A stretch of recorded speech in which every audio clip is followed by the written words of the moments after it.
Mobile পিছনে আসে আজকে আমরা প্রেস মিডিয়া কেন্দ্রে জায়গা আমাদের ইসলামের পক্ষে সামনে লোক আছে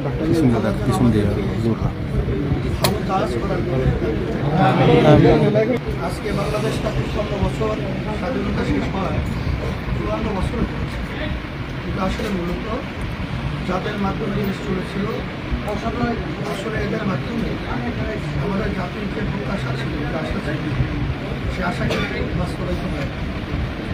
আমরা যেন সবাই পরামর্শ দিই দেশটা যেন সুন্দরভাবে এবং ইসলামের পক্ষে মানবতার পক্ষে কাজ করতে পারি এই কাজের জন্য এটা বিশেষ করে সকলে দোয়া করবেন আমরাও দোয়া চাই সকলের কাছে। এটাই আর মেহমানরা আসছেন আমাদের পক্ষ থেকে আপনাদের অসংখ্য ধন্যবাদ যারা আপনারা আসতে করেন সেই হিসাবে আপনাদের আমাদের পক্ষ থেকে আস্তে আস্তে কথা বলে আপনাদের সামনে বক্তব্য রাখবেন জামাত ইসলামের সম্মানিত আমির বিশিষ্ট চিকিৎসক জনাব ডাক্তার শফিকুর রহমান সাহেব বক্তব্য রাখবেন জনাব ডাক্তার শফিকুর রহমান সাহেব।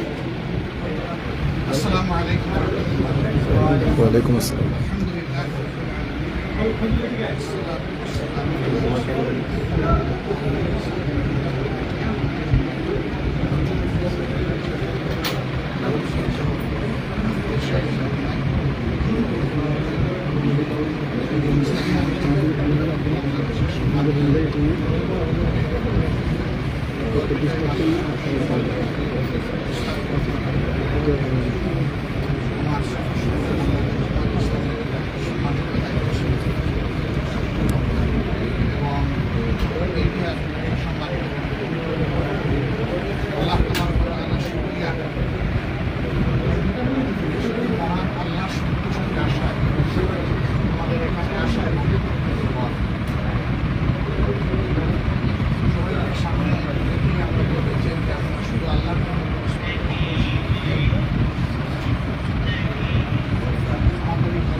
আমাদের দেশে সঠিক মানুষ আছে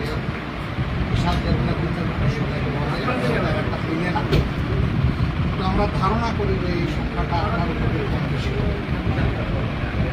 এই 18 কোটি বুনিয়াদের মধ্যে শতকরা 100 জনের মধ্যে 91 জন তারা নিজেকে মুসলমান সে পরিচয় দিয়ে কিন্তু বাকি যারা আছে 9% বা কিছু কম বেশি তারাও এদেশে এবং আল্লাহ ভালো জানেন কিছু নাস্তিক যারা কোনো ধর্মের কোনোভাবে আল্লাহর ইমান থাকে না সেরকম কিন্তু সব মিলেই আমাদের প্রিয় বাংলাদেশ।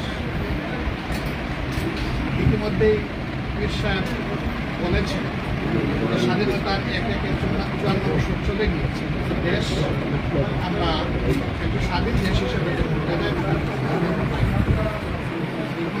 মূল কারণ হল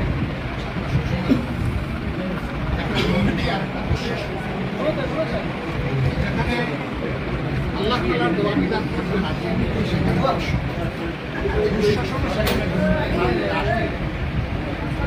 এই দুই যন্ত্রণা থেকে মুক্তি পাওয়ার একমাত্র আল্লাহর বিধানের উপরে যারা আমরা বিশ্বাস করি। আমি বিশ্বাস করি যে 91 মানুষ নামাজের বিধান যে আল্লাহর জন্য আমরা মানি, সমাজের বিধান সেটাকে আমরা মানতে হবে যদি আমরা নিজেকে ইমানদার নামাজে আল্লাহর বিধান মানলাম, সমাজে আবার আল্লাহর বিধান মানলাম, তাহলে কিন্তু আল্লাহকে পরিপূর্ণভাবে মানা আল্লাহ তাআলার কঠিন হুঁশিয়ারিও আছে। আল্লাহ তাআলা বলেছেন যে তোমরা আমার বিধানের কিছু মানবার এই এখতিয়ার তোমাদের দেওয়া হবে। এরকম যারা করবে দুনিয়ায় তারা অপমানে লাঞ্ছিত হবে আর আখেরাতে তাদের জন্য কঠিন আযাব হবে। আমরা মনে হচ্ছে যে সেই লাঞ্ছনার কিছু মানা এবং কিছু না মানা আমরা আমাদের মনের তামান্না আকাঙ্ক্ষা হচ্ছে কায়েম হয়েছে, এই জন্য আমরা সারা দেশবাসীর প্রশ্ন আসতে পারে যারা মুসলিম তাদের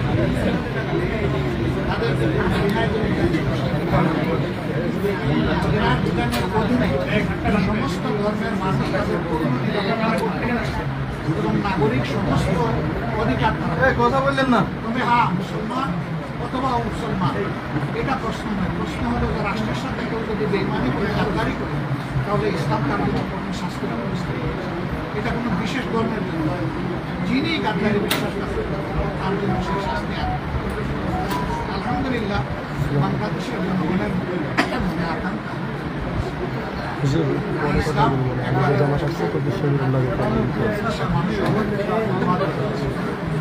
আমি একদম ভিতরে বিশ্ববিদ্যালয়ের জামাতের ভিতরে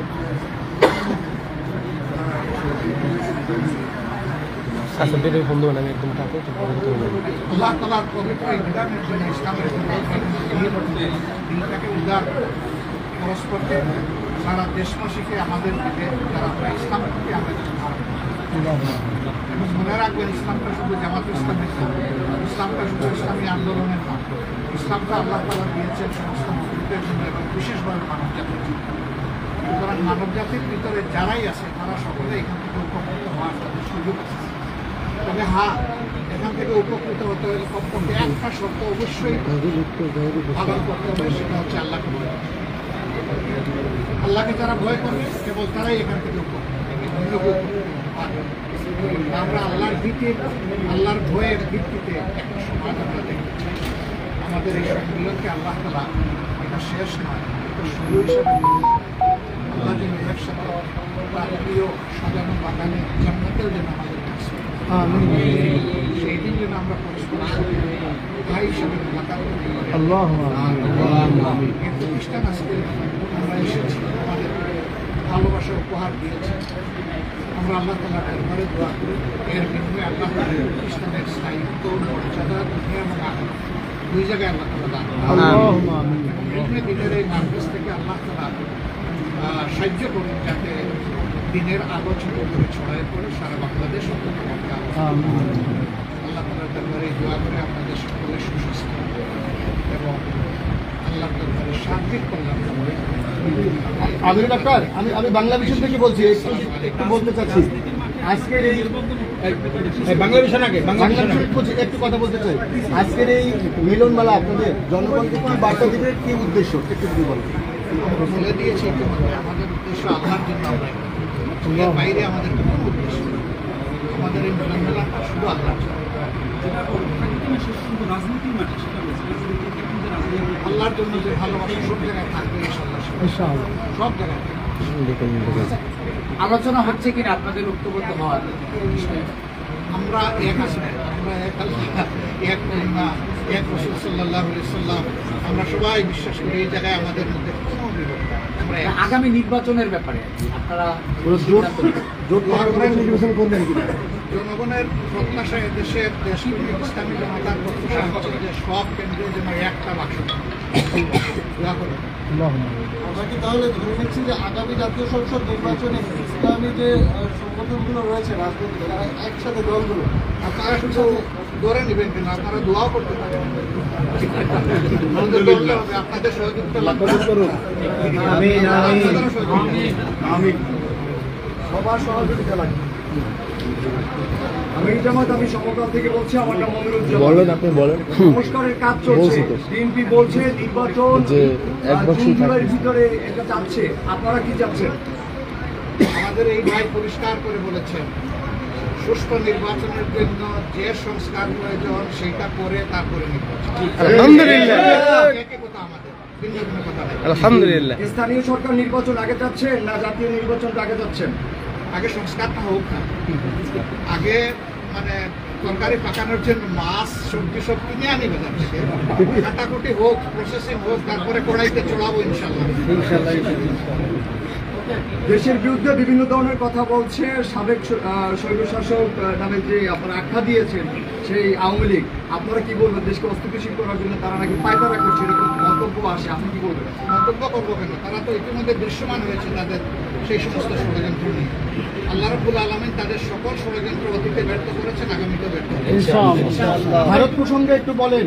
ভারত যে কানাতারের বেড়া দিচ্ছে, সেখানে মুখোমুখি অবস্থায়, এই অবস্থায় আপনার দলের পক্ষ থেকে কি বার্তা আছে? আপনারা বিষয়টাকে পরবর্তীতে কিভাবে দেখবেন? তাদের সাথে কতটুকু সুসম্পর্ক হওয়ার সম্ভাবনা আছে জামাত সমুদায়ের ক্ষেত্রে? ভারতের ব্যাপারে আপনারা জানতে চেয়েছেন। ভারত আমাদের প্রতিবেশী।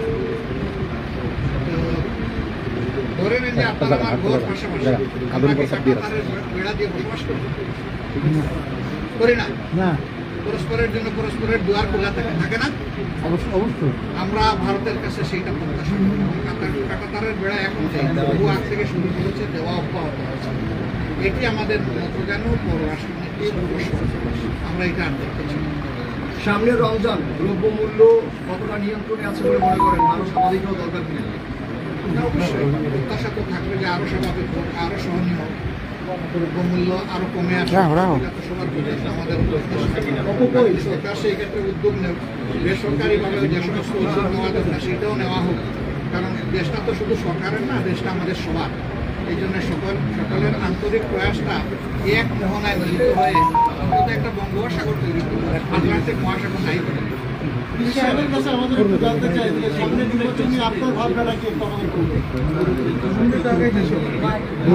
সেটা তো আমরা আগে পরে সবসময় চেষ্টা করেছি। আমাদের ভাই যে কথা বলেছেন, কথা আসলে বাস্তব থেকে আমরা আসলে আগে থেকে বলে আসছি যে ইসলামের পক্ষে কেন আমরা একটা বাক্স পাঠাতে পারি। চেষ্টা আমাদের আগে পরে চলছে, এখন চলছে। আপনাদের সবাই সহযোগিতা এবং দেওয়া চাচ্ছি।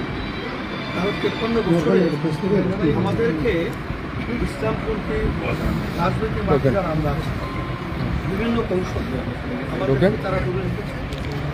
আসলে এখন 53 বছরের পরে 5ই আগস্টে আমাদের দেশের জন্য স্বাধীনতার মাধ্যমে আশা করি এখন ইসলামের পক্ষের একটা ভালো ক্ষেত্র তৈরি হচ্ছে। সেই ক্ষেত্রে যদি আমরা সময় উপযোগী বিচারিত করতে না পারি, তাহলে এটা তো আমাদের জন্য অকল্যাণ এবং দুঃখ। আমরা সবাই যেন একাত্রিত হয়ে দেশ গড়ার ব্যাপারে আমরা কাজ করতে পারি, এটা বিশেষ করে আমরাও দোয়া চাই এবং বিশেষ করে আমরাও দোয়া করছি। আপনারা কি জোটবদ্ধভাবে নির্বাচন করবেন? পদ্ধতিতে নির্বাচন দাবি করেছে, সেই ক্ষেত্রে জামাতের আমির মহোদয় একটি একমত কি? আমাদের দাবি ওনাদের দাবি একই দাবি। আলহামদুলিল্লাহ। রাজনৈতিক দাবির মধ্যে কোনো কনফ্লিক্ট নেই, সব হুবহু এক। কিন্তু আমরা কোনো পরামর্শ করি না, এটা অন্তর থেকে বের হয়েছে। আলহামদুলিল্লাহ। দাবির প্রয়োজনে বের হয়ে চলে আসে। সাহেব, আমরা একটা প্রশ্ন, আপনারা কি জোটবদ্ধ নির্বাচন করবেন ইসলামী দলগুলো? দীর্ঘদিন যাবৎ একটা বিষয় জানে যে একটু বললেন ইসলামী এবং ইসলামী আন্দোলনের ভিতরে একটি মনোমালিন্য, একটা সম্পর্ক আমরা দেখে আসছি। আমার প্রশ্নের উত্তরটা দেন একটু। উত্তরণ হয়ে গেল নাকি? আমরা কি যুগ পথে চলার পথে, মানে এই জায়গাটা একটু মন্তব্য আপনাদের দুজনের কাছ থেকে আশা করছি। একটা বিচার ব্যবধানতা রাজনীতি মাঠে যারা কাজ করে থাকতেই পারে। আমি কিছুদিন আগে এক সাংবাদিক থেকে বলছিলাম যে আমাদের উদ্দেশ্য ঢাকা পৌঁছা, রূপ ভিন্নতা থাকতে পারে, কিন্তু এখানে মূল ব্যাপারটা হলো চিন্তার ব্যবধান।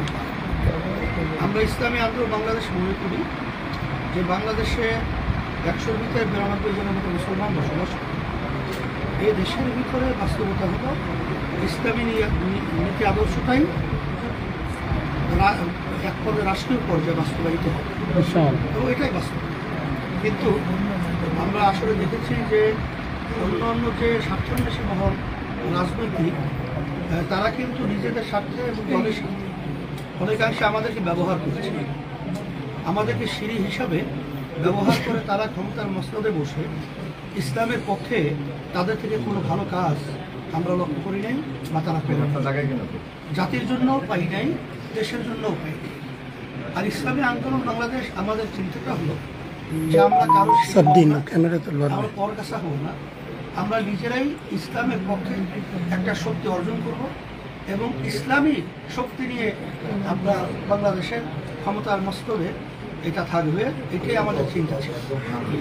বিগত দিনে আমরা দেখেছি যে ওরা আমাদেরকে বারবার ব্যবহার করেছে, কিন্তু আমরা ব্যবহৃত হতে চাই না। এখন তো আপনারা লক্ষ্য করছেন যে বর্তমানে যে পরিবেশটা চলছে, এই পরিবেশে কিন্তু আমরা অনেকটাই কাছাকাছি চলে আসছি। আলহামদুলিল্লাহ। মন্তব্য আলহামদুলিল্লাহ বলছি আমি একটু ঘুরান লাগবে আমার ক্যামেরা শোনা ভাই, দেখি না আমি। একই মন্তব্য, আলাদা কিছু না।